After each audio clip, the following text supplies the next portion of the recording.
most of the gamification happening in the market is superficial. This is the statement of today's guest, Monte Singman, a game veteran with 33-year industry experience. So what is real gamification? How should entrepreneurs include game dynamics in their products? Monty has an insider, interesting point of view about games and gamification. In today's episode, he will describe in detail a key element for the success of gamifications that is sometimes overlooked: fun. Users need to feel comfortable, open and willing to spend time to set the stage for gamification benefits. Currently, Monty is the VP of International Business Development at iDreamSky Technology, one of the largest independent mobile game publishing platforms in China. He has brought over 100 mobile games into the Chinese market. We will also talk about his personal journey into games and the business path that eventually led him from Silicon Valley to China. With the perspective of what happened in the past, Monte will also comment about technologies that he believes will change the game industry. This is Oscar Ramos, your host for today, recording from Taipei, ready to start a very serious conversation about games. They don't think about their customer. They don't even know who their customer is. How can women actually support each other? Blockchain is essentially a very fancy database. You can do it now with what is existing today. In China, it was a crazy thing. Mobile internet, mobile app. There was never lack of data in China. It was more of people who knows how to use data. It strikes me as the lack of awareness of what it means to do an exit.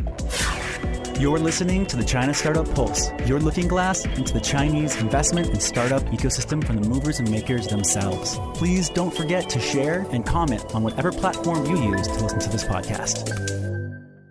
Welcome everybody to another episode of the China Startup Pulse, and today we have a really interesting guest, Monte Singman, VP of BD in iDreamSky, a Hong Kong listed, China-based, top 10 game publisher in China.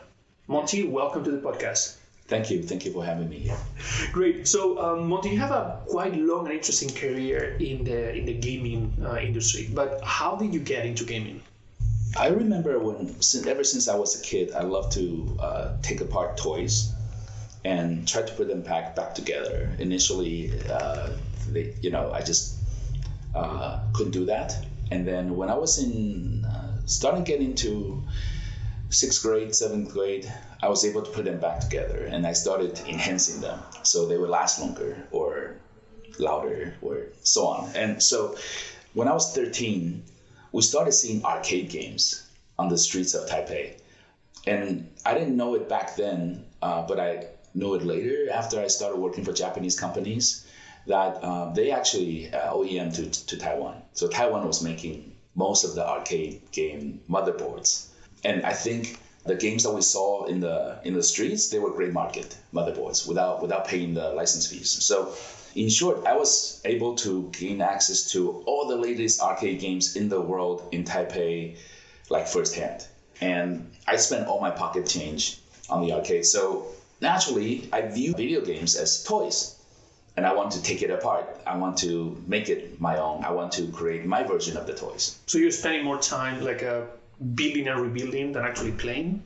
I would have to say yes. I separate, I guess, my professional activities from my leisure activities. I separate them apart. Sometimes I will look at games that I don't usually play, but I dissect them mentally and learn to appreciate the subtleties that the creators put into those products. But the games that I enjoy are not necessarily the games that I would make.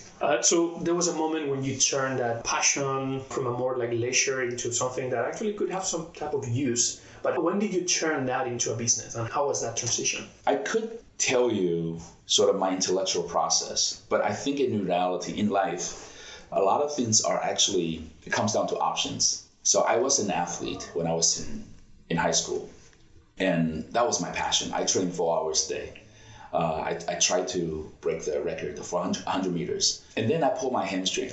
And when I pulled my hamstring, and I was doing programming on the side as a hobby, and I had no choice. So you're a professional athlete, and then programming was a hobby. Yes. And yes. And because I pulled my hamstrings, I lost my mobility, and I had to spend all my time on programming. And that actually helped me in a big way. And also at the time, I realized that, hey, I'm not African American. I have my genetic limitations. There's only so far I can push my genes. So that was actually a good time for me to change my hobby. And I got a lot of sense of achievement from programming. I was able to publish games. I was able to write basically turn nothing into something. And it was so powerful. I feel like when God's created something, because people use it. Yes, I was thinking, I can imagine a world, I can imagine a scenario, and I just made it happen by myself. It's all in my head. So in the early days, I had to do the art, I had to do the programming, I had to do the music, I had to do the packaging, I had to design the packaging, I had to write the user manual, and I have to figure out how am I going to sell it. We would call the ISVs, independent software vendors, back in the days. And I remember I would ride my motorcycle in Taipei. I would go to book publishers and I said, hey, you should sell software. Because, I had a lot of reasons. Because you have less inventory issues. You don't have to print them and put them in the warehouse. You can just print them. You can just make them when you need them. So actually, some of the software publishers today in Taipei were convinced by me. Wow. They were book publishers, now they're software publishers. Well, it's a transition. I mean, you can see how the book industry went through that, and a lot of the companies that they were distribution, they made that change. So you did a lot of things here. You were in Taipei, and as you mentioned, a lot of the motherboards for arcade video games, they were built here. Yes. But there was a moment where you went to the US. So if so many things were happening here, what drove that change of going to the other side of the world? So it's weird. Yeah, I think a lot of the stuff I have done in my life are contrarian thinking. So there were a lot of arcade boards in Taipei, but none of them were designed here. And there were a lot of manufacturers in Taipei, but they're all hardware, and there's no software talents in Taiwan. So on appearance, it looks like, Taiwan is like the kingdom of electronics. But unfortunately, I think we're just factories back then. The games were designed by Japanese and Americans. The hardware were designed by them as well. Back then in the arcade business, a team builds a game. They don't just build the software. They build the hardware for the software as well. So, the rest is just factory work. What I wanted wasn't making money. I wanted to create. I wanted to make something out of nothing. That's what I wanted. And that did not happen in Taiwan. So I had to go to Silicon Valley. And I did find a lot of like-minded people. Basically people who feel like if you're not creating, the life is not worth living. So I met a lot of people like that. And I'm really glad I went to Silicon Valley. And then by accident, you founded a company. And that company turned out to be quite successful? Well, I wouldn't say successful. I like to do things that's unique. I like to pioneer things. I find that challenging. It's not always financially rewarding. I started a business in '99 in Silicon Valley called Zona. We were the first network middleware provider in game industry. We supported Nintendo, PlayStation, Xbox, PC. Mobile wasn't available back then. So all the users from all devices I mentioned, they can see each other, communicate with each other through the server. So we were trying to enable MMORPG, massive multiplayer online games, and basically have crossplay. Right now, 2019 to 2020, we're starting to see crossplay games. And we were trying to make it happen back in 2000. So that company was acquired by Shanda, the biggest game company in China at the time. It was acquired by them in 2003, and we went listed on NASDAQ the year after. So yes, I spent a lot of time thinking and developing network infrastructure for online games. So that was a sort of segue from making video games, because my background is computer science. And I'm more excited about creating games. I think computer science is a tool for me to make that, something that's interesting. I couldn't make something interesting and massive online without the tools. So I decided to go make the tools first and provide it to the industry. And then when that's mature, I can work on games. That's quite interesting, because you were working on this concept of multiplayer games online that were cross different vendors. And you were building that company in the US, where you said, that's where a lot of the things were being created. Like the people that actually saw value and interest in what you were doing, they were in Asia. And we're seeing a lot of these, like sometimes thinking that the interesting things are happening in other places, but then being created in other places, but they're actually being used somewhere else. No? We see, particularly in the game industry, that's something that a lot of people argue that in VR and AR, like still the IP and the technology might be created somewhere else, but where there's a use case is actually here in Asia. And you're talking about 20 years ago. That was already the case. So how was the adoption? I mean, did you have like more clients here, more users? Because Nintendo, all of those were like Asian manufacturers. Yeah, definitely. One of the reasons I never want to go back and sell middleware is because of the suffering that I went through. When you do business development for middleware, I went to a lot of companies in the West. They all have what we call non-invented here syndrome, NIH. Basically, you're trying to convince them that your technology is better than their technology or better than theirs if they would develop it themselves. And they're less concerned about time or opportunity cost. A lot of people that you speak with are more concerned about job security. In some cases, I was able to speak with chairmen and CEOs, and for them, it's not job security for them. It's the politics. They have to fight with their CTOs. So I really don't appreciate being in that position anymore. I would say in the West, maybe because of the cost structure, it was much more expensive to build MMORPGs in the West. And if you look at the West now, you can only find probably a handful of studios still making MMORPGs. And some of them probably will never make it. Do you think that the driver is really the cost of creating, or is really the appetite and the interest from the consumer base? I think when EverQuest came out, EverQuest was out 98, 99. It was the second biggest MMORPG in the world. It was so fresh, so new. A lot of people wanted to give it a try. Very quickly, we had Second Life. It's less of a game, but more of an online virtual community. A lot of people go there and just hang out. I think it was kind of a hype. And then World of Warcraft made it more mainstream. The problem is, it takes a lot of money to develop a game like World of Warcraft. And they would saturate the market. So once you have a World of Warcraft, they sort of suck out the oxygen from the market. I mean, you would have different theme like EVE Online. It's by CCP in Iceland. That's a sci-fi backdrop. Mm-hmm. So some people may go to sci-fi sort of MMO and they don't like fantasy-based. But there's only so much of that. So I think MMORPGs are so massive, each game can take hundreds of thousands, if not millions of people. When a good game shows up, because of network effect, they would take away a lot of players. Yeah. So there's not enough market left for other people. Well, that's the whole thing. I mean, there's certain categories where you have a leader takes it all type of dynamic where I mean, having more people makes the whole thing more fun. Right. Because you always have more like right. friends to even did you know that you are like making. And personally, I have a personal theory that because it is the way I play games. I play games to escape. I'm done with people when I go home, you know? So why do I want to meet more people in the game? So when I play games, it's my opportunity for my solitude. It's a place where I can just relax and don't have to talk.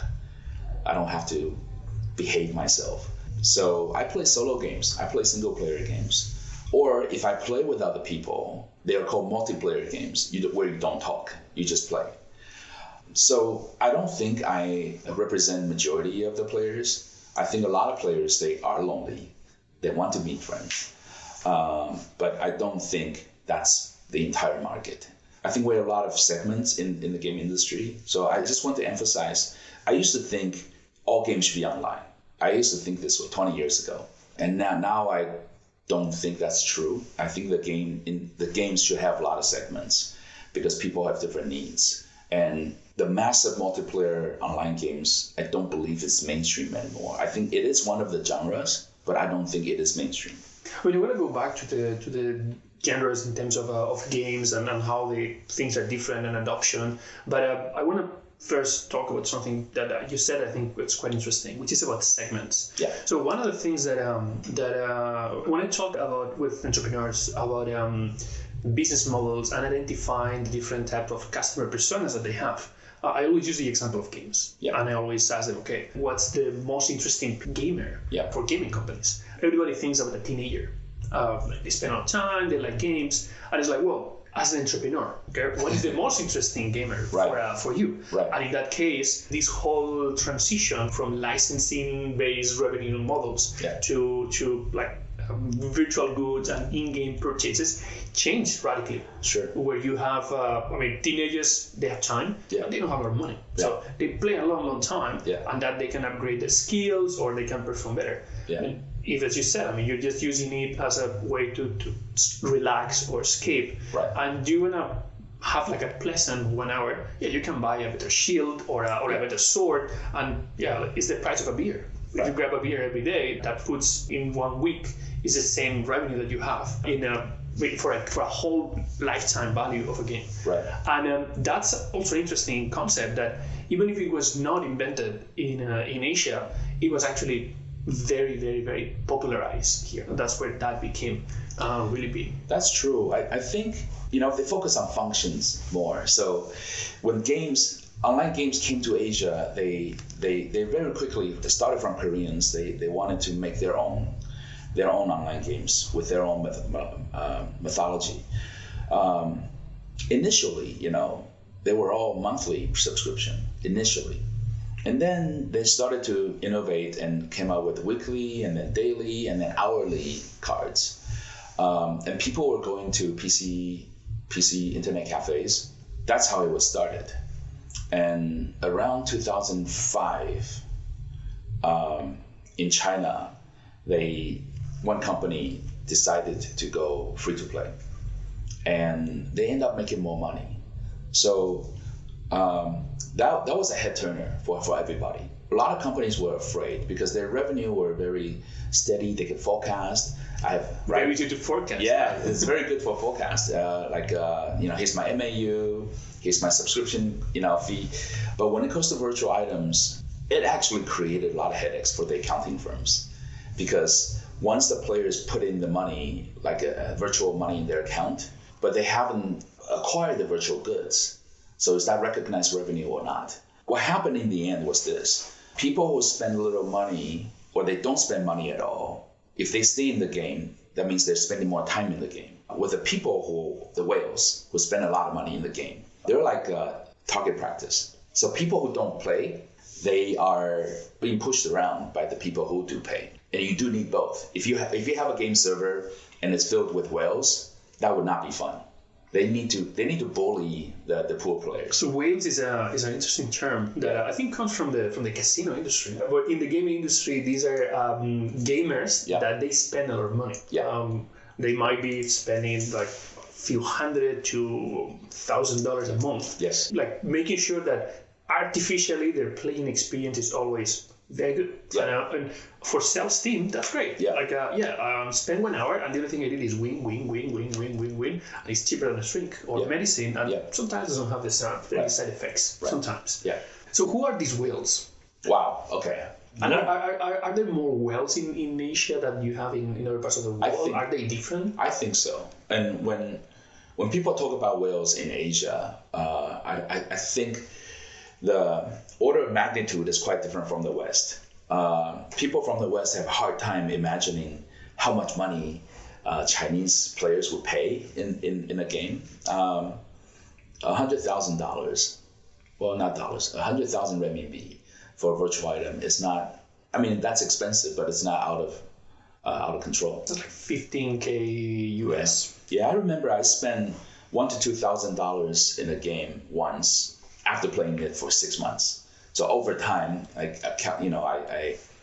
kept track of how much money I've spent, and I thought, this is a decent amount of money. And one time I was voicing my opinion in the game's a public chat room. People told me to shut the hell up.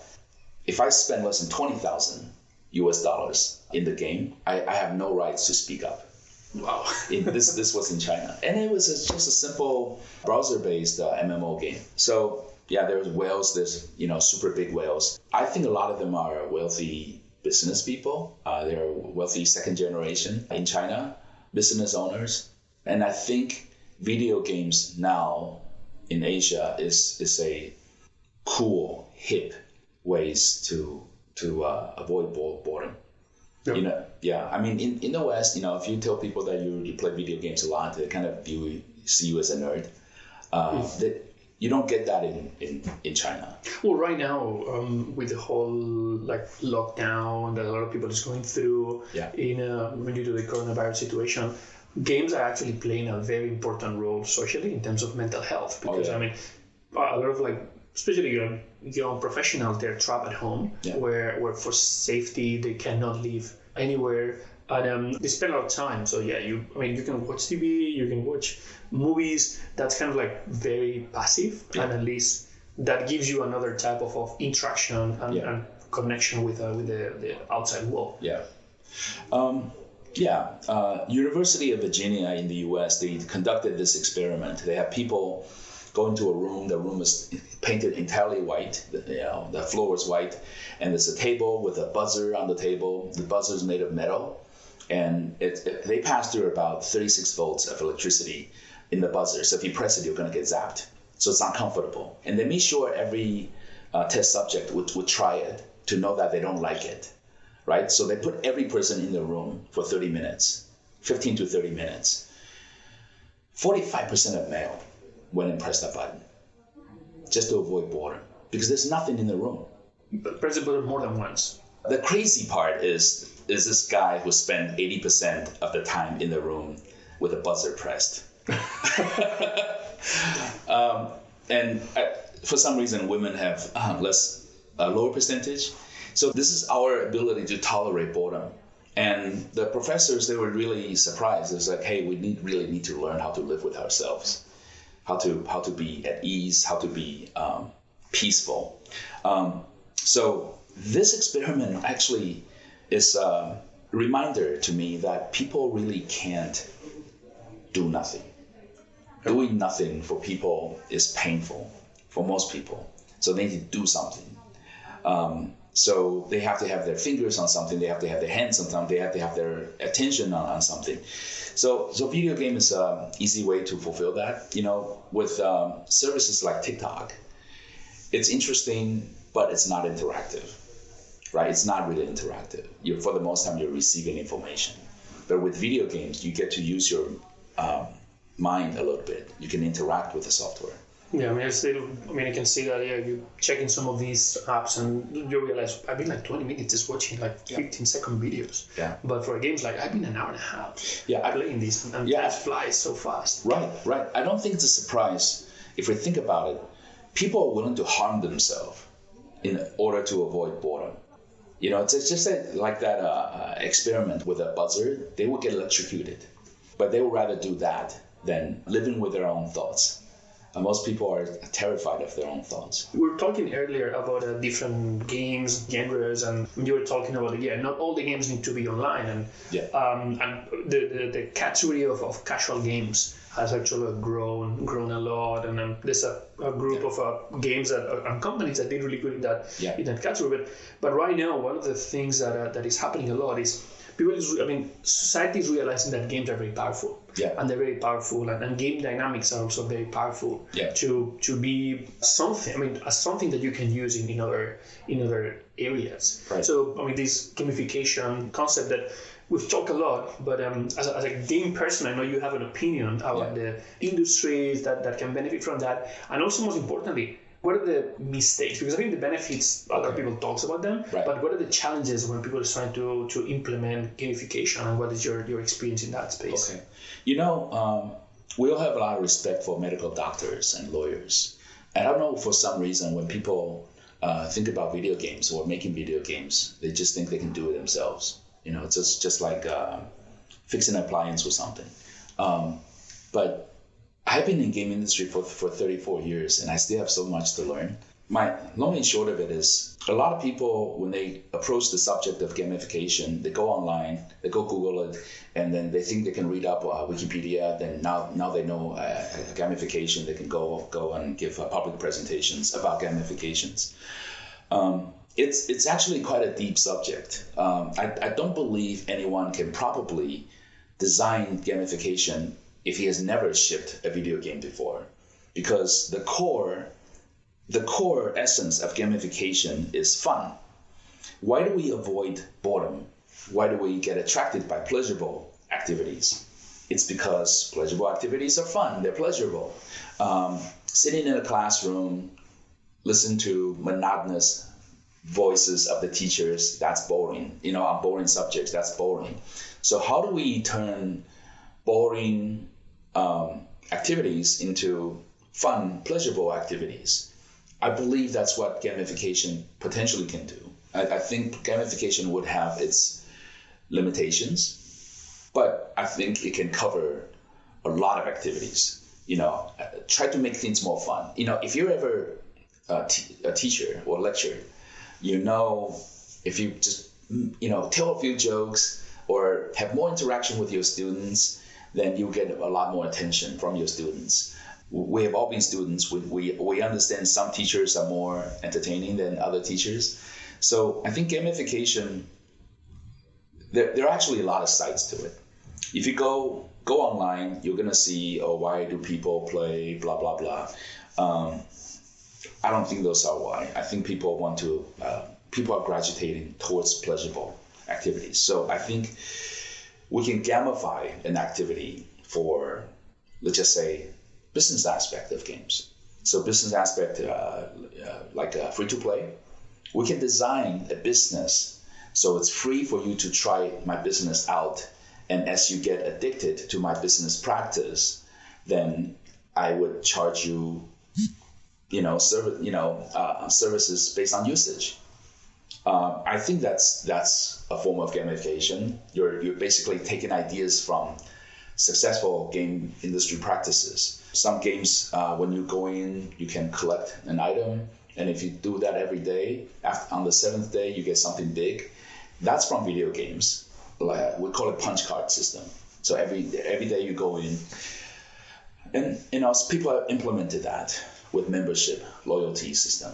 But we have to boil it down to why do kids play games instead of studying? I'm not sure they can understand. They can even answer that. But we have to get to the core. Why are games more fun than other activities? I would say one thing that I have observed: people don't like to be forced. I don't think you can enjoy playing a game if you're being forced to play a game. So this feeling of pleasure, you have to be in a relaxed environment.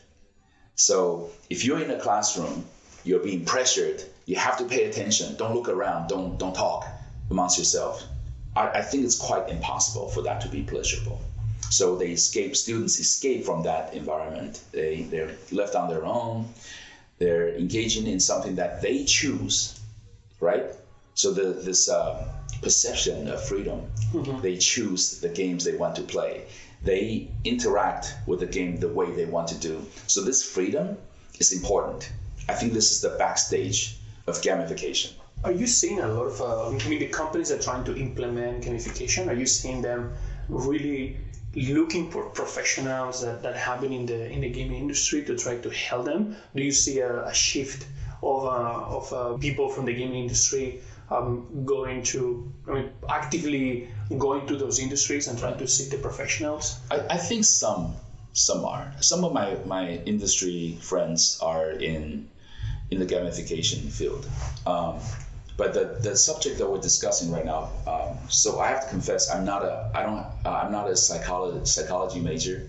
I have read a lot, but I have made a lot of games, and from observation, I can tell which activities are more or less fun. I think most gamification activities are superficial. They copy features from video games and they put it into their programs. And I don't think it's enough. Now, if the end result yields fun, then it works. If it doesn't, then it doesn't work. So I believe we have to do a lot of A/B tests. I'm fully signed up to be scientific. Yeah, I'm a big supporter of data-driven, but games need to be fun. Now, the reason I'm not getting into the specifics is because I can't. It's impossible. If I try, then I would say the graphics need to look like fun. So see, that doesn't make sense. Well, I mean, I can tell you it makes sense a lot. For me, so there's a lot of education game for children in China. There's a lot of families have a lot of interest in education, and the truth is that I'll say that if I compare my daughter with her classmates, all her classmates are way more disciplined in terms of following a more traditional approach of study. Yeah. But they also have been exposed to a lot of games. So the variety of games that education gives for children in China is just incredible. Yeah. And a lot of them, they're attractive just because they look cute. Yes. Just because they look cute. I mean, because you're working on math and you have like games where you're not counting like coins or like balls or you're counting you're doing flowers or you're doing cakes or doing something that they like, and sometimes they can actually say like, no, I wanna do math with strawberry cakes. Yeah. And that at the end of the day, it's like, I just want you to count. I mean, but doesn't matter. But for her, it's more important that she's got a strawberry cake, and that is what basically makes her makes her give the game a first opportunity. Yeah. So the presentation matters. So the graphic matters. The music matters. You know, if you need the music for that scenario, I don't think gamification is only for apps or websites. I think gamification could be for real life activities. I lost 30 kilos in the last 13 months. Imagine that. That's like an elementary school kid's weight. I lost that much weight. I got on this keto diet. And throughout the process, I gamified my diet. So I have an electronic scale, and in the morning, I would weigh myself. Every morning I get up, that's the first thing I do, I weigh myself. If the number is 100, 200 grams lower than the day before, I feel happy, I cheer for myself. Now, if I drop a jean size, let's just say from 42 to 40, that's a big win. So those are the things in my head I'm going for. So in my head, so those are the big bosses. You know, in video games, you want to fight the big boss, right? So sometimes I would buy the next smaller jeans and I put it on a shrine. So when I slim down, I will put on that jean. So that's how I gamify my own diet, and it worked for me. So I just have a question with that. So there's a lot of companies trying to do that. Yeah. And particularly the scales, for example. Sure. That's a very common thing. And there's like connected scales that connect you with an app, etc. Yeah. And they do try to gamify. Yeah. But they don't have the second part, what you mentioned about the reward. Yes. So they help you track, but the reward sometimes is not non-meaningful reward. Yeah. Is that, I mean, how you see that being a critical? Yeah, I spend endless amount of time thinking about the meaning of the goal versus the process. You know, I'm driven by the process, Oscar. I can just tell you that I'm a person that I'm always driven by the process. The end result is just byproduct. You know, it doesn't matter. It doesn't quite matter that much. Well, maybe it matters a little bit as a symbolic, thing, like a ceremonial thing. But the process has to be enjoyable. So thank you for bringing that up. The gamification should be about making the process pleasurable. If the only reward is in the end, and the process takes too long, you're not gonna make it. I mean, just think about diet. Just think about bodybuilding, right? People, you can't get results in a day or two. You can't. And life works that way, right? I mean, a lot of things you just cannot get things done in 3 to 7 days. You can't. So by saying work hard now, you will be successful in the future. What are they saying in China? Day up, 天天向上. Yeah. It's like a 还好学习. Yeah. That's not gonna work. And people, the kids today, they know it doesn't work. They see people who study very well and actually not making a lot of money, right? And people who go out drinking a lot, they actually make more money. So people are getting a lot of these mixed signals. My point is, if you need to thrive on something that you're passionate about, we have to make sure the process is fun. We have to make sure you enjoy the process. Now, if the process is just not fun, and Oscar, I can just tell you now, eating less is not fun. Depending on what you eat. That's true. But in general, like being hungry, like finishing a meal is like, okay, I could eat like twice. Yeah, exactly. Yeah, eating less is not fun. Going to bed hungry is not fun. Sometimes exercise when you don't want to exercise is not fun, right? So how do we make them more fun? And I can live in my head. I don't know if this is ability. I can just live in my head. I have my own drive. So I can just tell myself, I can lie to myself. Like, I want to go to that 7-Eleven 3 blocks away to buy 1 Diet Pepsi or what, anything, because I need to go there and get something. So actually I'm getting the exercise. Whether I go to the 7-Eleven, I go in and buy that thing or not, it's really, inconsequential. Mm-hmm. So I do this to myself a lot. I gamify my activity. I don't call it gamify to myself. I just try to make it more fun. Yeah. So like on the way, I would touch the fire hydrant. I mean, this sounds like Tesla. It's kind of a little bit OCD. I would touch the fire hydrant, on my way over. I'll touch it on my way back. It's kind of like tuck down. But I try to gamify my activities. And not everything we do in life will be enjoyable. But I think we can try to fantasize it to be enjoyable. Mm-hmm. And that's the purpose of gamification. A lot of companies have ranks, right? Like your ranking system where they put people, I think the best performers, etc. That's MMORPG. You're like a level 32 wizard. It's exactly the same. We use a lot of gamification concepts in the way we run our programs. Yeah. But there's a lot of process where you can use games, especially with different types of people that have very common dynamics and very similar goals. Yeah. Because you can very easily define that. But before we finish, because we're running out of time, and sure. You have 34 years of experience in the gaming industry. You've seen things happening in North America. You've seen things happening here. Yeah. And one of the things that I find particularly exciting about the gaming industry, because I've never really been a gamer, but I always like the technology behind games, like 3D graphics, anything there. I found that was quite interesting. And the gaming industry has seen. You've in 34 years, you've seen technology hypes failing, technology hypes making a massive change in the industry, things that came too early and then they came back and they worked. So right now there's a lot of conversation on VR. Okay. And VR was a hype a few years ago, and things did not really live up to the expectations. So what is your thought about VR right now, or what is the next technology hypes that you think, or technologies that you think could potentially be extremely like a game changer for the game industry, and what are the things that you think might be overvalued? Okay, let's talk about VR a little bit. I was so surprised that no one around me were around in the 90s when VR died.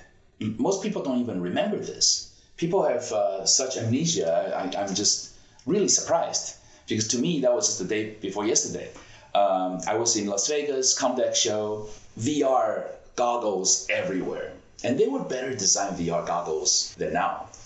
Because now you see that people are going for frame rate, going for resolutions. But back then in the 90s, they were going for easy to port, easy to walk around when you're used to using it. And SGI, I don't know if you remember this company, Silicon Graphics. And there was a movie called Lawnmower Man. It was VR, it's from Hollywood. Hollywood had their play with VR back in the 90s. Also, when VR died in the 90s, the last survivors in VR were the porn industry.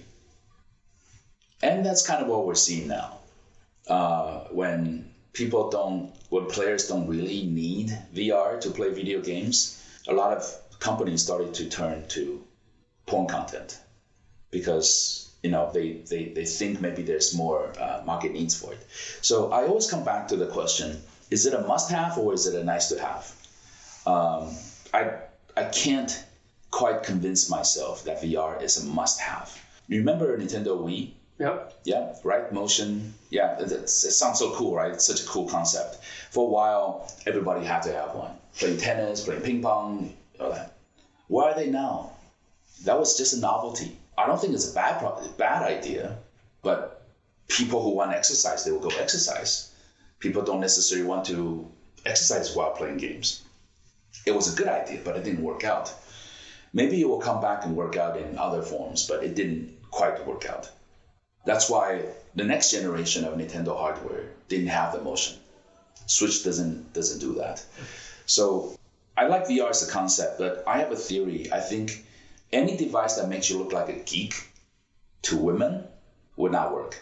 If you look like a geek to women, if they think you're a dork, you're a geek, wearing that big hunky thing on you with a cable, behind, then I don't think that's gonna work. It's my theory. I had more hopes for Google Glass, to be honest with you. But I believe in immersion. I do believe in having awesome stereo, big screen. I do believe in that. But VR, it's in your face too much. The helmet is heavy. It's expensive. And it's missing too many things. It doesn't have eyeball tracking. I mean, I know it's coming, but many things are coming. Some VR have head tracking, some don't, and people are getting dizzy. I just don't think it's a must-have.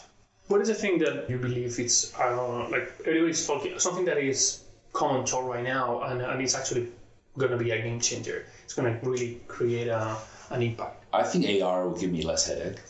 Yeah, AR, at least I'm still seeing the surrounding. When I move my neck, when I move my eyeballs, I'm seeing what I'm supposed to be seeing. And anything additional to what I'm seeing, it's an addition. It's not a replacement of a reality.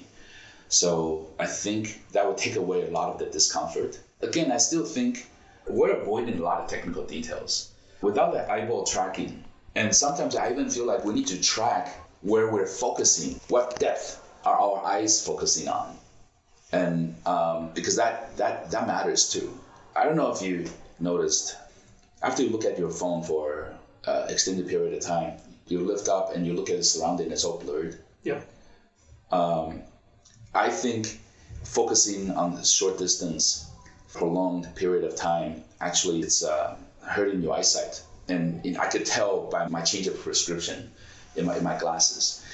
In theory, VR and AR have the opportunity to help you with that.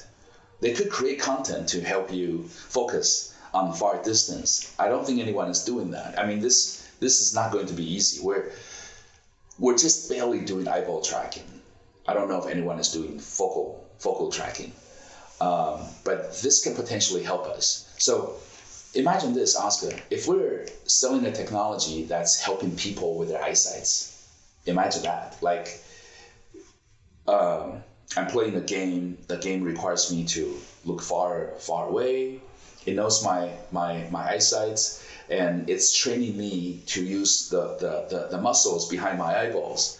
I would buy it. I mean, I would argue that's a must-have.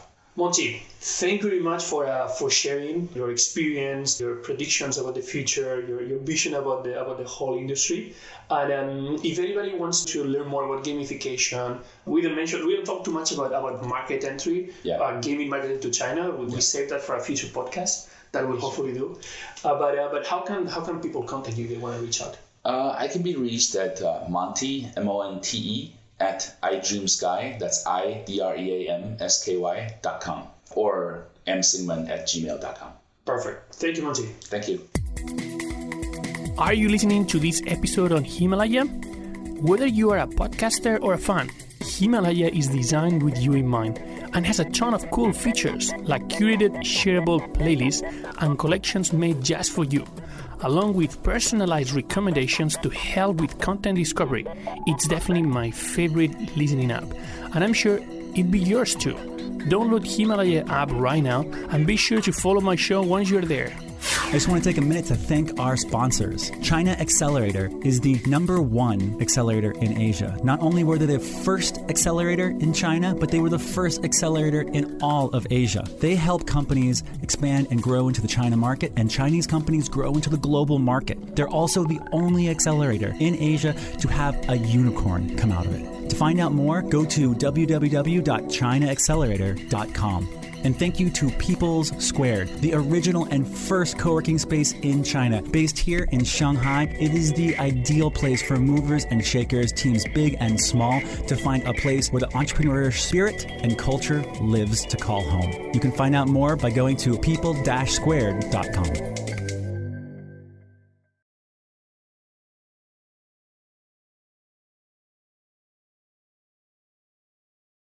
Today, we're going to have a conversation about the global mobility industry with Joe Constanti, Director of International of New Technologies, a Chinese startup that produces and sells lithium-powered two-wheeler scooters that has expanded internationally super fast. Today, they have presence in over 34 countries. New went public on the NASDAQ in 2018, only 4 years after they were founded. Since they were launched, they have sold almost 1 million vehicles worldwide. Why are e-scooters their option to build a mobility startup? How did they get started, and what's the reason behind that super fast growth? Is this a successful case of a Chinese mobility startup going global after the experience of OFO and Mobike? In today's episode, we'll help you find the answers to these questions and also talk about how NIO uses data to improve the hardware product and user experience. Stay tuned until the end of the podcast, when we will take a deep look at their unique go-to-market approach. This is Oscar Ramos, your host for today. Let me bring you to the world of mobility right now. They don't think about their customer. They don't even know who their customer is. How can women actually support each other? Blockchain is essentially a very fancy database. You can do it now with what is existing today. In China, it was a crazy thing. Mobile internet, mobile app. There was never lack of data in China. It was more of people who knows how to use What data. strikes me is the lack of awareness of what it means to do an exit. Welcome back to another episode of the China Startup Pulse, your looking glass into China's startup ecosystem from the movers and makers themselves. China Startup Pulse is brought to you by China Accelerator, which is managed by the venture capital firm SOSV. China Accelerator helps companies cross borders, from the world to China and from China to the world. China Accelerator is not only the first startup accelerator in Asia, but they are also the only accelerator in Asia to have a unicorn come out of it. Hey, if you like the show, don't forget to share, comment, and subscribe to whichever platform you use to listen to the podcast. Welcome everybody to our first episode in our new series of China Startup Pulse in 2020. And with our guest today, Joe Constanti. Welcome, Joe. Thank you very much for having me today. Well, Joe has been in China like forever. He came here to study in the year 2000, and after going through different cities, he landed in Shanghai in 2005, where he has been for 15 years already. He came here as an intern, as a legal intern, but soon he wanted to try build something. So he went into the world of startups and tried a bit of everything, from mini golf to flashcards, online directories, Groupon copycats. You even had your very own Groupon copycat. I was one of the 5,000. You also launched at the time, one of the top campaigns in Kickstarter for shoes, which eventually was instrumental for you to land where you are today as Director of International for NIO, or as people call it locally, Xiaoniu. That's correct. That's a pretty good rundown of my past 20 years. So, first of all, for the audience that might not know it, what's NIO? NIO is a smart electric scooter company based in Beijing and also Shanghai, and we make different types of electric scooters or mopeds, however you want to call them, around the world. Primarily our sales are in China, but we now sell in almost 40 countries around the world and have been doing that since 2015. So you can think of us as kind of the love child of a Vespa and a Tesla. And if they had that love child, that baby, it would be us. Okay, so how you end up in that space? I mean, I know you do everything, so it's not strange that you end up in the mobility space. But... Absolutely. I would say this is really my first, job since graduating university. So that's quite interesting. But I ended up here because the co-founder of my shoe company back that we started in 2012, 2013, ended up starting NIO in 2014. And by 2015 and then early 2016, I was making the decision to leave my shoe startup back with one of the other founders and make the transition from manufacturing footwear to changing the way people move around their cities with new, which is kind of my passion for trying to fix problems in cities. So where does that passion about fixing problems in cities come from? I guess it goes all the way back to university when I was studying. One of my degrees was political science, economics, and urban studies. And it was that urban studies track that really got me into realizing that there was a lot of problems in Asia with transportation, not to mention everything that's going wrong in Europe and the United States with everyone sitting in their car for hours on end. So in the West, a lot of the people in the audience might really connect very easily with the fact that you spend a lot of time in a car. Yeah. What are the specific problems in emerging markets, in China, in Asia, in the mobility space? Yeah, I mean, China is a bit of a mixture of things. I mean, now in 2020, just the abundance of automobiles, in cities like Beijing or Shanghai, it can take a year or 2 years before you get a license plate issued to you for your car. So there's already a problem with automobile traffic here. Just for people that don't know that, and just to clarify, if you want to buy a car in a big city, the first thing that you need is a plate. Yeah. Then these plates are auctioned, and sometimes the cost of a plate can be something like $10,000, $15,000. So we're talking about the cost that is somehow similar to the cost of a cheap car, right, or a second-hand car in some markets. And that obviously adds a complexity in terms of who can access those plates, because there's a limited number of plates issued every, I don't know if it's a monthly basis or a quarterly basis. And then obviously you also need to have the money to buy a car. And if you're spending $15,000 in a plate, you're not going to buy a $10,000 car. Exactly. So, you see that's the issue with the automobile industry in China. And then in China, you also see, and it's been this way for the past decade and a half, is the electric scooter market. So a fun fact for your listeners is that, which most people don't know, is that there's over 25 million electric scooters or mopeds sold every single year in this country. That's not registered. That's 25 million new vehicles added to the street. So China is by far leading the way when it comes to two-wheel electric. And in fact, when I'm in Europe and introducing, our electric scooters to the European markets, whether it's Germany or France or Italy, everyone's like, "Oh, this is the future. This is amazing." I'm like, "Well, let's stop for a second. This is old technology coming from China." Right? This is the future for you, but this is the present for a lot of people in China and also increasingly in some other markets. Absolutely. I think, electric two wheels is still very, very early stages in anywhere in Asia outside of China. And they're still predominantly petrol markets. So, the Hondas, the Yamahas of the world are dominating markets like Vietnam, Indonesia, Thailand, and then India has a lot of its homegrown talent for two-wheel petrol. So very interesting markets where millions and millions of two wheels are being sold as opposed to automobiles. So there's, just in Southeast Asia alone, there is a ton of potential for converting to two-wheel electric. And this is what's happening right now with government policies that are being put in place or trying to be put in place. And then if you look at Europe, where the two-wheel market has been kind of flatlined for the past decade or so, or even decreasing in different variants of scooters and motorcycles, it's still a strong opportunity for new to step in here to sell to the existing marketplace, but also those customers that didn't realize they would actually like driving two wheels because they never thought about a petrol scooter. But electric is something that's really enticing them, at least that we're finding so far. What do you think positions China? Well, I mean, obviously in the electric vehicle space is playing a very, very important role. What do you think positions China to be a leader in that space besides the internal market? Yeah, well, I think it's the entire ecosystem, right? So if you look at the mobile phone industry over a decade ago, you would have been laughed at if people would have told you that 3 of the top 5 mobile phone manufacturers would be Chinese: Oppo, Vivo, Huawei, right? And put Xiaomi in there as well.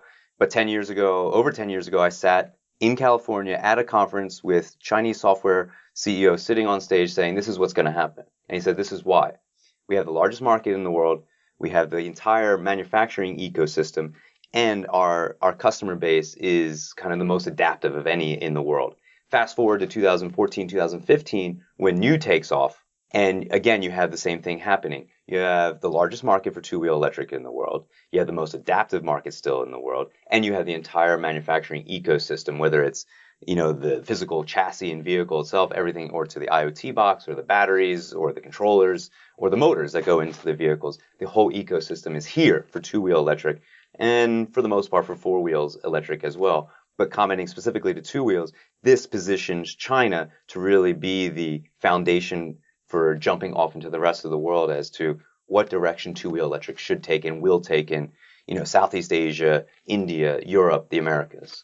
So normally, it's quite interesting what you mentioned about how the fact that local consumers are so open-minded about new things. Because when I talk about a lot of companies, a lot of founders or multinationals about the Chinese market, and they all come with no, but this is the largest market. Yeah, I mean, that's okay, and everybody knows that. But what a lot of people doesn't know is how open consumers are to try new things. And particularly, I mean, maybe in the two-wheel, you have a lot of people that they just love their petrol motorbike or scooter sound. I mean, the whole kind of like culture that goes attached to that. Is the fact that that is a new thing, or that the previous generation of two wheels in China was bicycles, something that you think was key for that? Or why do you think in this case consumers were so open to try new things? Well, I think if you go all the way back to 2008 when electric started taking off, and it was with lead acid batteries, not lithium ion like we use now, a lot of the reason for the transition, the shift, was purely a regulation shift, moving away from LPG, and previous to that, moving away from petrol to LPG. So a lot of it was a government push, to clean up the air and clean up the cities.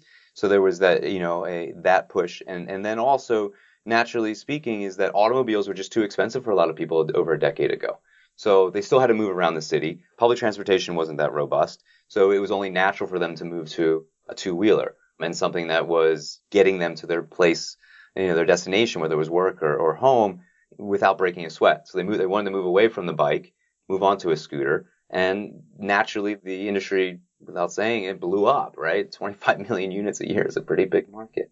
Yeah. So I like a lot this comparison that you made earlier about where you were creating this parallelism between like the two-wheel EVs and the mobile phone industry, where you have like this development of Chinese companies that took a very relevant global position, and they did that leveraging a lot the local market. Again, in these three key areas that you mentioned, the fact that they had all the supply chain already present here, that they had a very big local market, and second, that they had in this case a consumer that was very, very open. So like China is a mobile first, and in some cases a mobile only type of market, where the adoption of the mobile phone was, and I think today is still quite more advanced, not just from a technology point of view, but from a mindset point of view from the users.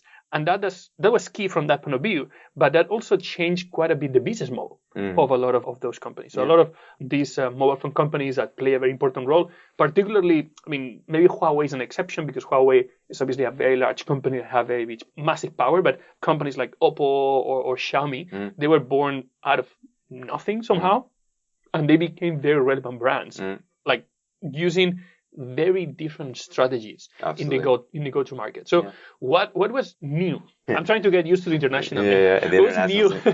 I mean, I think what we did differently when we launched in 2015 is fairly straightforward. The story is, you find it on our website, but we were entering a market 25 million plus units a year.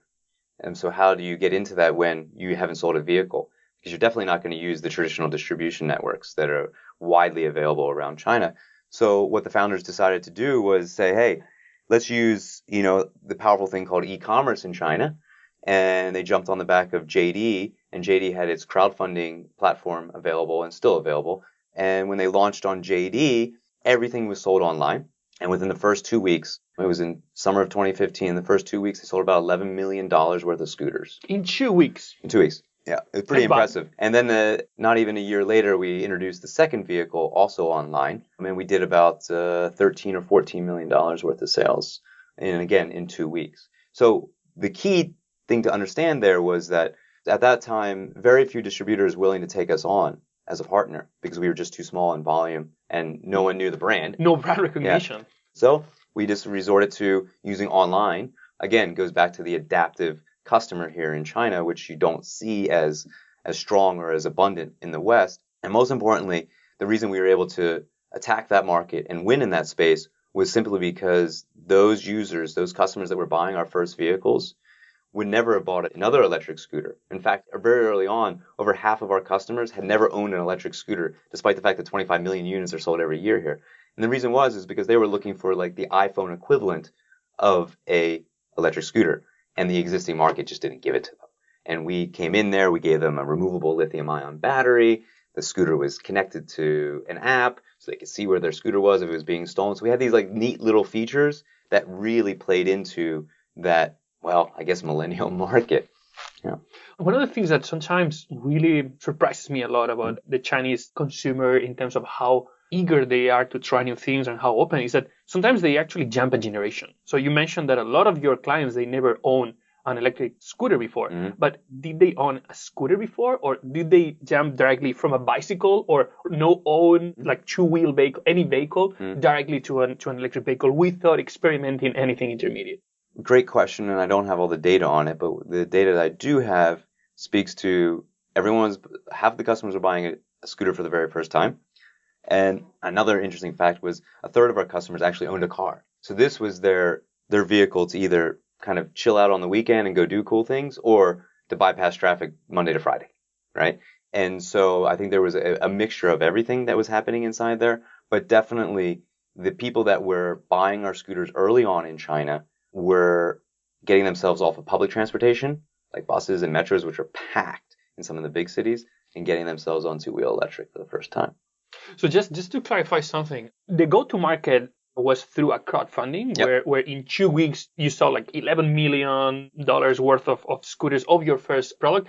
But that was not a traditional crowdfunding campaign where you just had an idea and you wanted to validate if the market wanted it. Because I do remember that campaign that was very famous back in the day because it was a really hit record compared to any other alternative campaign. And there were like trials, like offline trials where people can actually ride the scooters, can test them, etc. So what was the history of the company before that? I mean, what happened? So I think the idea came together in the summer of 2014. Got some early seed funding in second half of 2014, raised some venture capital in early 15, and then the crowdfunding by the middle of 15, and then raised a few rounds or plus rounds throughout 15 and 16 and 17.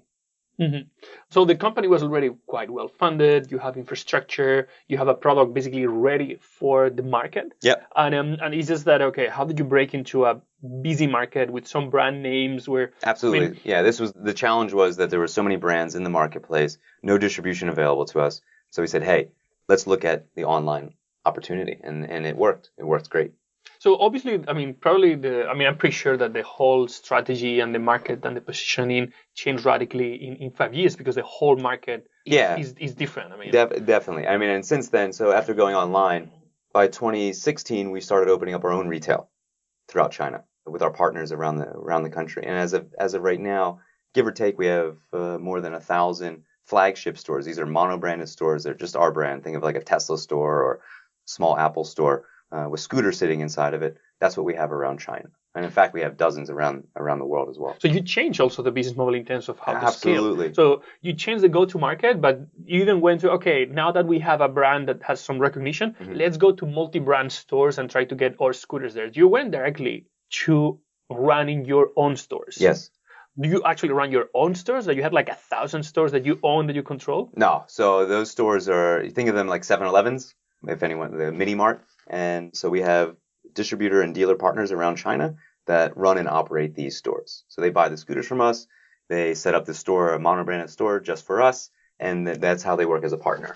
So we don't have to manage those stores on a day-to-day basis. And that's what's allowed us to scale to 1,000 plus stores in a matter of 2.5 years or so. So that gives you massive distribution. That also gives you massive visibility because, right now, when you walk through the streets in Shanghai, like new stores have really, very easy. Absolutely. They have a presence with the motorbikes, with the branding recognition, all white, red. So the branding, and it's something that you can see, and it becomes like basically free billboards where advertisement is quite expensive. Yeah, and it's important in China as well. And this is why they went back to, after going online, we went back to the traditional model, which was really focused in on creating that trust with the customer at a very local level, right? So our first customers, obviously, were mavens for this new technology. And then if we want to continue to grow the business and really begin to, eat away at the competition in China, you have to, go into the actual marketplace that our competitors are playing in and do a better job at delivering a better product. And that's what we've done so far, I think. So I really want to talk about your experience as a director of international taking the company abroad. But before that, I want to talk a bit more about the mobility industry in China, because that's definitely a space where we can, at least my perception is that China is really creating some best practices that are quite relevant in other parts of the world. I mean, we're going to be talking about NIO, but like shared bikes, for example, was something that was a whole, like dogless shared bikes was something that not necessarily the best example, but definitely was an example of a wave of internationalization of Chinese companies based on a response here for like last mile problem in terms of commute. So I think, the shared bike explosion was pretty awesome to behold when you were living here in China over the past couple of years. I think the original intentions of a lot of the founders were really genuinely to solve some urban transportation problems.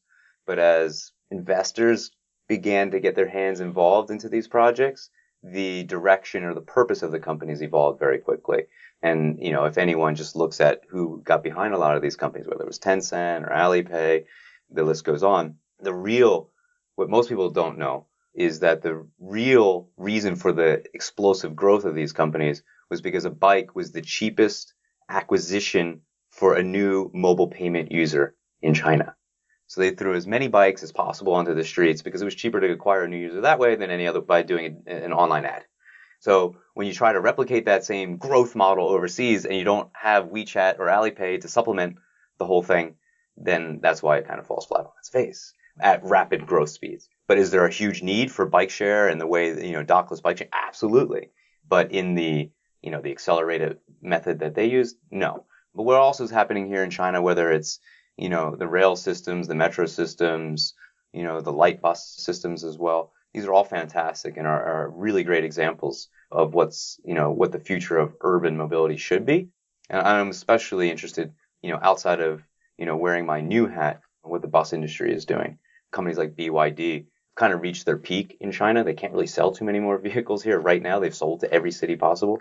And so now they're looking out to the Americas, to Europe and elsewhere to bring electric buses to those places. And because you see in most cities, you go around Europe, around the Americas, they're still using petrol buses, which is it's crazy. I mean, they're not even using LPG. They're still using diesel and petrol. They're decades behind.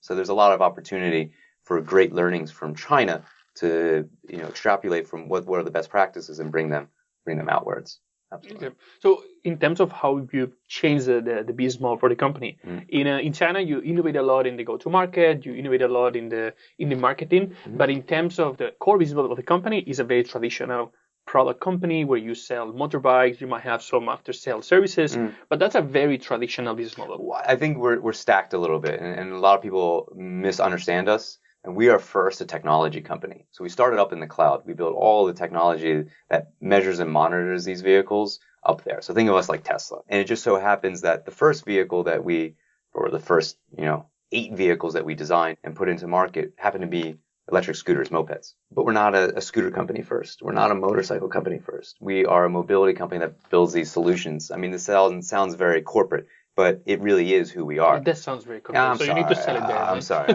I mean, to be honest with you, though, Token Hu, the founder, he's a motorcycle enthusiast, but he's a tech geek at heart, right? So when he looked at the whole problem, he's like, all these dumb motorcycles that are moving around the world, they need to be connected. So let's build the solution that's going to connect our vehicles, and then we'll build a vehicle around it and deliver it at a price point that people are comfortable with. So that's, we are a bit traditional. And when we went to the West, before we go to the West, how do you use that data in China to enhance the business model, or is there any initiative to try to change the business model? Yeah, it's not used as you probably think.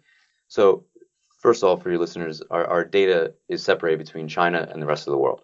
So China has its own data sets, and the rest of the world sits on other servers in other parts of the world. In China, primarily we're using the data to improve the performance of the vehicles. So improving the battery, improving the motor, and things along those lines. And a user of ours will get an update to their phone every couple of weeks saying, hey, do you want to update your bike? There's some new software to download. That's how we're using the data today. We have more than 4 billion kilometers of data. It's a couple petabytes, I think. So it's an interesting collection of data sets. We're collecting every 3 seconds something off of your scooter to help you improve it. So right now, it's performance focused. In the future, there may be some iterations as we find to help us, build better business models to improve the experience for the customer. Because China has no shortage of data, but there's a shortage of quality, reliable data. Yeah. And having your data coming from sensors that you know, from a source that you know, etc. That gives a lot of value. Absolutely. Just traffic data, real-time data from that point of view is important. Recommendations in terms of design of cities or any type of. I think when it comes to external use of the data, or data points that are coming in via, recognizing traffic patterns, they're very interesting. And I think governments are more and more interested in learning what we're doing. But the most effective, the most useful data that are coming for our bikes right now are those sensors that are supplying us information about like what's actually happening inside that bike, so we can improve components, improve performance, etc. That is our focus right now. Remember, Oscar, we're like 4 years on the market. We have a long time to, the big picture things. First, we want to make sure that our products are performing, at world-class levels, and that takes a lot of learning, from the vehicles that are already out there on the road. That's the advantage we have of any of our competitors. Right? Even like the big guys in petrol, they don't have too much data from the vehicles once they're out on the road. They only get an update check every couple of months or every couple of years when the customers bring it back into a service station. We get it every single second. So we know exactly. Every 3 seconds. Yeah. We know exactly what's happening. And that's very interesting for a manufacturer. This is, the way forward for vehicle manufacturers. Obviously, everyone knows this now, but it's also the way forward for a lot of hardware manufacturers, really understanding how the products are being used and how to be able to improve them in real time. I mean, it is definitely a very different mindset from the point of view of how you launch a company that has a very traditional product. And we talk about the go-to-market, we talk about the marketing, but now you're talking about the product.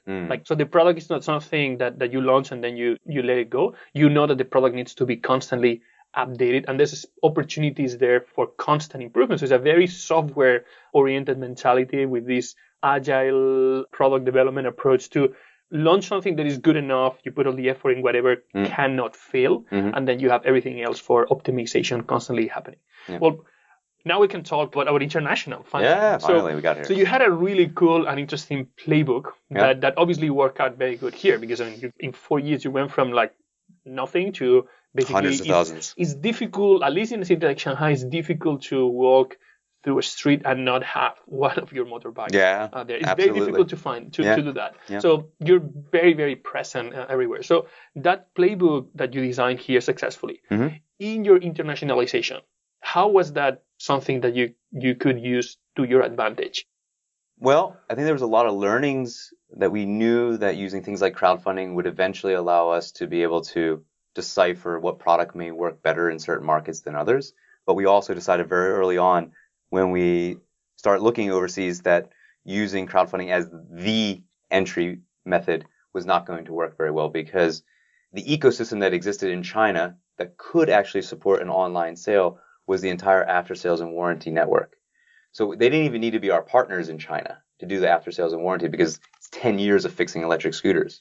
There is zero network for warranty and after sales service in Europe from day one when we launched. So that is something we had to take into account. That's probably number one problem that I observe in companies from China trying to export the business model. Yeah. Assuming that the infrastructure that they have given here, they have it available in other markets. And if you go back into like the failure of international companies coming to China, they made exactly the same mistake. Yeah. They assumed that logistics network was going to be as reliable as the one that they had 15 years ago in China as you had in other markets, where today, like probably the logistics network here is way superior than the one that you had. Yeah. So when you go to other markets, like, come on, I mean, these logistics are so slow, so unreliable. Yeah. So I think that, that the fact that that after sales warranty service network did not exist was something we had to really take into consideration. And, our first market outside of China was definitely Europe. And we went to Europe because we felt that if we can build this brand in Europe, then it would be accepted in all other overseas markets, right? As legitimate. And it's proven to be, the correct path that we've taken. But in doing it, we had to go a little bit old school, right? So, it was a little bit outside of my comfort zone, working with distributors, throughout Europe and working with their sales team to set up like old school dealer networks around Europe. I think we have 800 plus retail dealers, motorcycle scooter dealers in Europe right now that sell our scooter. Right? They're not mono-branded stores. They are multi-brand stores. So they sit next to like Yamaha or Vespa or whatever it might be in the same store.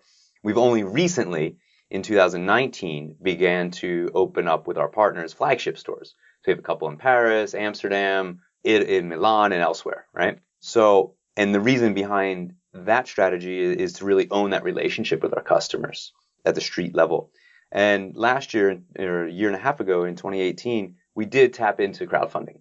And we used it on Indiegogo to test out, with 2 new vehicles that we were bringing to market, what markets actually would accept them the most. And we were pleasantly surprised by, the real interest of customers who were never able to test drive a scooter, never even able to touch it. There was no reviews because there was no prototypes available yet. And we sold $5 million worth of scooters in 3 weeks. But that was for a new vehicle that you don't even have available anywhere. Anywhere in the world. So it was the first time. Similar vehicles had existed in China, but what we were bringing globally was a very different product. And so, that was very interesting for us to see because all of our partners in Europe and the Americas didn't believe we could sell anything online. But I told them, if you can sell a refrigerator online, you sure as hell got to be able to sell a scooter online, right? And sure enough, we did. In Germany and France and Spain, Italy, we were selling scooters, at volumes that we were quite surprised online. And I think if we had continued that sale online, we stopped e-commerce afterwards, we would have seen significant growth in e-commerce sales. And now we're beginning to reconsider how to bring that back in on a day-to-day basis. It's quite interesting to see. But at the end of the day, right now, our sales model is still very much focused on traditional retail and flagship stores. So you mentioned earlier that you have like a absolutely separate data like repositories for your China customer base, for your national customer base. Mm-hmm.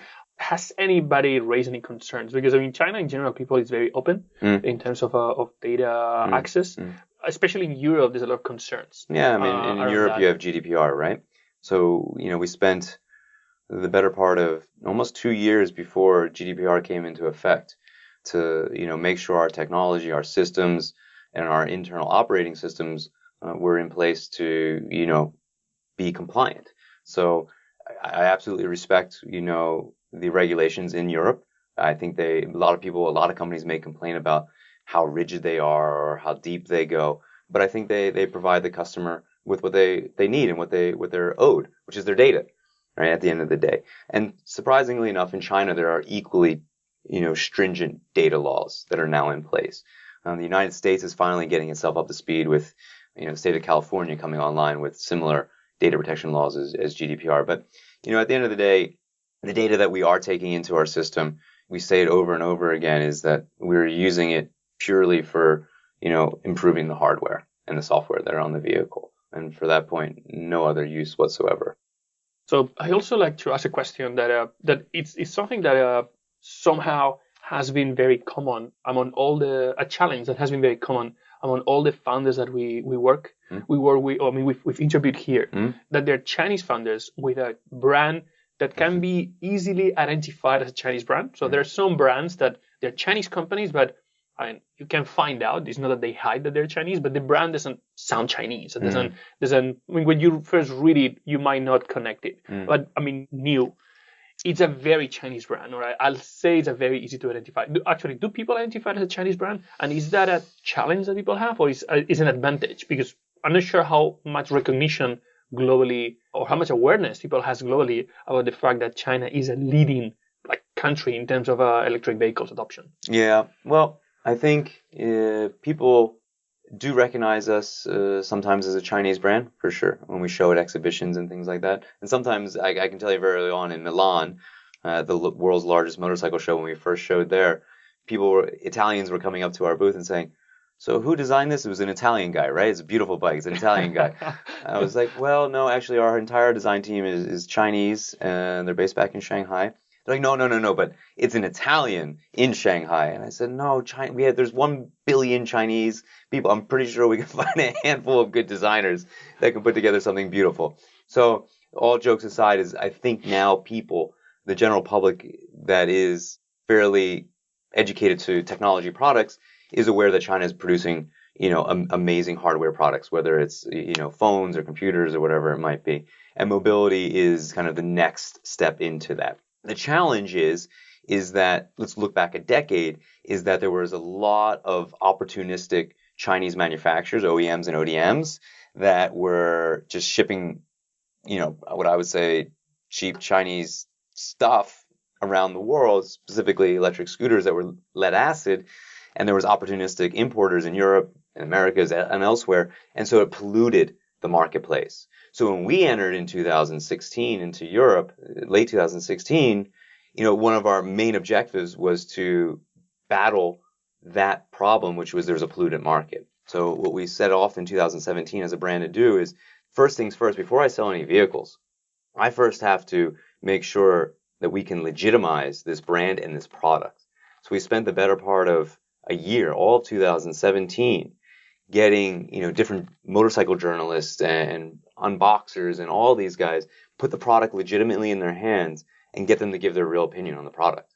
And we spent, like I said, 12 months doing that. And by doing that, that laid the foundation so that when anyone at any time goes online and searches about our product or our brand, there is a legitimate, both positive and sometimes negative feedback on certain elements of the bike that allows the customer to say, okay, it is Chinese, but it seems to be working really, really well. Let me go give this thing a test drive.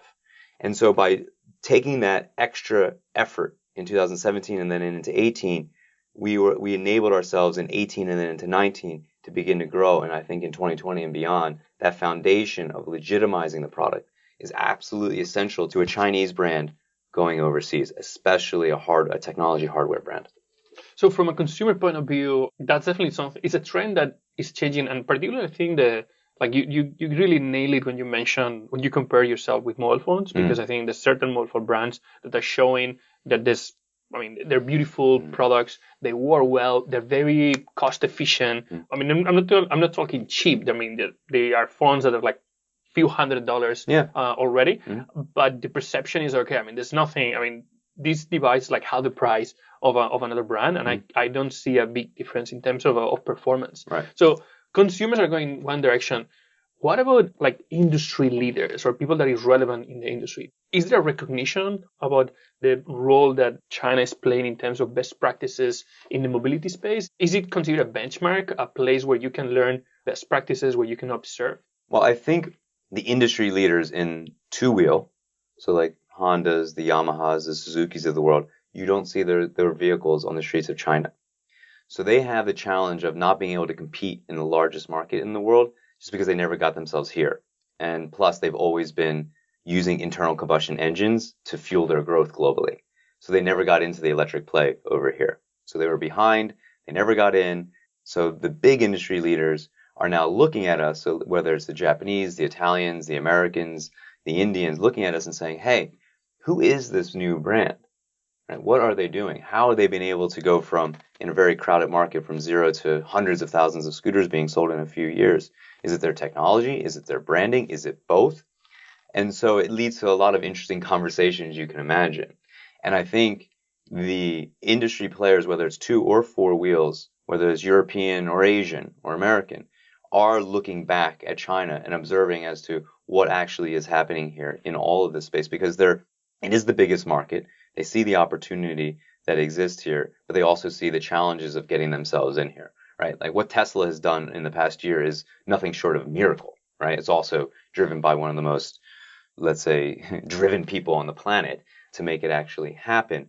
But you don't see too many other players really being successful on their own in China. And I believe you need the foundation of a country like China market to be able to expand globally. This is one of our real advantages that we have as a brand at New, is that we constantly have this growth that's happening in China, which allows us to then experiment in other markets a little bit more, I wouldn't say loosely or easily, but it allows us to be a little bit more free in our development, not as much pressure, because the volume that's happening in China supports what we're doing overseas and gives us the time to really build and develop the market appropriately and educate the customer. What about other players like distributors? Do distributors approach you and look at like, oh yeah, sure. I mean, we're actually quite interested in these. I mean, probably you're a solid brand because that's a very good market. Yeah, for sure. I mean, distributors around the world, whether they're European or in the Americas or elsewhere, a lot of them have already been working with Chinese companies for years. That's for first off. Secondly, they've had their run-ins when working with Chinese companies, and they definitely feel us out for a year or two when they first start working with us before they really commit to helping us build the brand and going all in some of their markets. And we see the kind of the fruits of our efforts coming to bear fruit right now as we grow even stronger with our distributors in Europe and elsewhere. I mean, it's allowed us to, there's really, us building the flagship stores in Europe for a mobility company, a Chinese brand in Europe, was kind of unheard of. And now we're growing there, but all of our competitors are saying, oh, we should do it too. So now we're getting copied. It's traditional. This is what happens in China. Yeah. We're in China, but we're exporting it to overseas, and they're copying us over there, which is great to see because, they see us as the leader in this space, and I think we really are. And to be really frank, for the past couple of years, we've been operating with almost zero competition in our space. Almost zero. And in fact, I think that's actually slowed our growth rather than helped our growth. They need to educate the market. Yeah, which is, that's what I've been doing. Like we, as one brand, have had to educate the entire market, especially in Europe, for the past 3 years. Even though there's small competitors in Europe like Unu or Govex or Ascol or a couple other brands that are up there, Torah and others, is that they're not really investing into making this industry something big for the consumer. It's been us. It's investing our time, our people, and obviously our money. Our product itself is being constantly developed. So, that is the challenge that we've had, but we've been fairly successful so far. So, I mean, you're still talking about very traditional go-to-market. I mean, actually, even more traditional than the one you use here. I mean, how have you innovated in this go-to-market? Have you explored new approaches to bring product to market? Yeah, we have. And one of the issues has always been is getting new people to adopt this type of transportation, right? Electric is sometimes more expensive than its petrol counterpart. So people maybe don't have enough money to buy outright for a vehicle because leasing and financing is not something that's readily available, especially in Europe. In America, it's a little bit more available. So, they have to pay 3, 4, 5,000 euro out on their credit card right on the spot. So what we found is that there are entrepreneurs everywhere in the world starting sharing programs, whether it's in Europe, South America, and now even in the United States. And we're working with a company called Revel in the United States. They introduced 1,000 scooters in Brooklyn, 500 in DC, 1,000 in Austin, 1,000 in Miami, and I think 1,000 in Oakland the other day. America, which is a four-wheel nation, and no one really thought scooters could be a thing. There's literally only 30,000 scooters sold every year in the United States. Very small number. 30,000 compared to 25 million in China. And that's 30,000 petrol. Okay.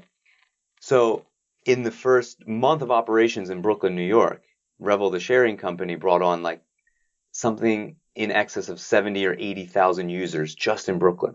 So there was a need and a want to use this type of vehicle, but the access to a quality vehicles didn't exist. And now they're seeing the same thing happen in all these different cities in the United States. It's quite surprising, right? But these guys, Frank and Paul, the guys who founded this company, they're pretty cool. We should maybe find a way to get them on the show here one day, they saw an opportunity where public transportation, there was deserts of public transportation in different cities in the United States, and they were trying to fill that void with a safe vehicle. Same thing's happening in Europe. We have operations, in Spain, in Madrid, in Barcelona, with partners called Movo. We got guys up in Amsterdam called Felix. So there's all these little pockets of sharing operators that work just like the bike sharing. But what's nice about scooter sharing or moped sharing is that all the bikes have license plates on them. Everyone who rides them has to have a driver's license. Everyone has to wear a helmet. And if you do something stupid on one of these scooters, there's cameras everywhere and there's a license plate, so you get found for doing something stupid. Where if you do something stupid on a bike or one of these kick scooters that are running around the streets of the world, it's a little bit hard to kind of enforce it. And they're not up on the sidewalks, messing with, that type of traffic, but they're down on the roads where they have to be. And they move with traffic just like every other vehicle, bus or car, or whatever it might be. So sharing for us is a great way to introduce new people, new users to this type of product. And more importantly, it allows us to, really help solve urban transportation problems in cities that would not have adopted electric scooters right from the get-go from day one, but may have taken years. Now we're doing it in weeks, which is awesome for us as a brand, but more importantly, just our larger mission, which is to get people out of cars. Because I'll say this emphatically, is that cars are the enemy of our cities. That's electric cars and petrol cars. I don't discriminate, because there's a quote, and I said this up on stage the other day at CES, from Bill Ford. He's the executive chairman of Ford Motor Company. He's the great-grandson of Henry Ford. And about 7 or 8 years ago, in a TED Talk, he's like, if we have 4 billion electric cars stuck in traffic, having no emissions, I still got a traffic jam with 4 billion cars. I'm not solving the problem by making Ford from petrol to electric. And so the real solution long-term for cities definitely cannot be the car, right?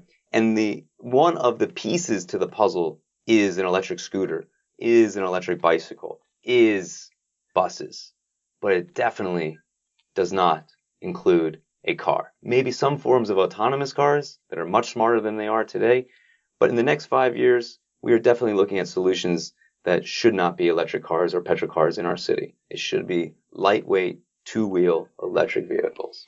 And I think we're going to see that in China, where electric vehicles are becoming more and more common, Mm-hmm. and where in the past there was like certain positive discrimination for like the green plate cars, and right now there's so many green plate cars that those positive discriminations are no longer an advantage. Yeah. Sometimes like the fast track is actually slower Yeah. than the regular track. Absolutely. So eventually the problem is not solved, and a more efficient transportation where you're carrying one person. Yeah. It's more efficient to have a smaller vehicle. Fun fact for you. It takes 10 times more energy to move one person, 1 mile in a Tesla than it does on an electric scooter, electric moped. Think about that. So even though Tesla is amazing at what they're doing and transforming and moving, people to electric mobility, it's still not energy efficient. It's just not, right? There are much, much more energy efficient ways than that, whether that's a scooter, a bike, a bus. We need to be pushing towards that future. And that's what we're trying to do at New, building it all up from China and then, intelligently exporting it around the world to where it needs it the most, whether it's in Europe and cities like Paris, which are in great need of new transportation solutions, or I was just in Medellin, again, another city or Bogota that needs a lot of help, Sao Paulo, Mexico City, wherever I go. I mean, I travel around the world 300 days a year, and the same problem exists, is that I'm always stuck in traffic because I don't have a license to ride my scooter in those countries, so I'm stuck like in an Uber or a Grab. It's ironic. But, in all honesty, this is a global issue that can be solved in a short amount of time if not only governments do the right thing, but more importantly, we as individual users of mobility solutions become a little bit more smart and choose methods of transportation that are a little bit less energy dense and much more energy efficient. And two wheels tends to be that. Joe, thank you very much for coming. Thank you very much for sharing. If anybody is interested, use this time. If you're looking for distributors, are you looking for clients, are you looking for anything? How can people contact you? How can people learn more about New? Okay, well, I'll take a minute to pimp our company. You can reach me directly by email. It's very easy. Just the letter J, the letter C at NIU.com. So that's super simple to get in touch with me by email. If you're interested, whether it's distribution in new markets, if you're a sharing operator and you're looking to, to find new vehicle solutions, or you're a solution provider, like whether it's IoT solutions, please reach out to us. One of our main principles is to be collaborative. And, we maintain that every single day of operation. So again, it's, you can find me, Joseph Constanti, on LinkedIn. If you want to reach me there, I'm the only Joseph Constanti in the world, so you can find me. And it's pretty unique, or at least on LinkedIn, it's that way. So yeah, feel free to reach out to me. Yeah. Good. Thank you very much. Thank you very much. Awesome. Are you listening to this episode on Himalaya? Whether you are a podcaster or a fan, Himalaya is designed with you in mind and has a ton of cool features like curated shareable playlists and collections made just for you, along with personalized recommendations to help with content discovery. It's definitely my favorite listening app, and I'm sure it'd be yours too. Download Himalaya app right now and be sure to follow my show once you're there. And thank you to People's Squared, the original and first co-working space in China. Based here in Shanghai, it is the ideal place for movers and shakers, teams big and small, to find a place where the entrepreneurial spirit and culture lives to call home. You can find out more by going to people-squared.com.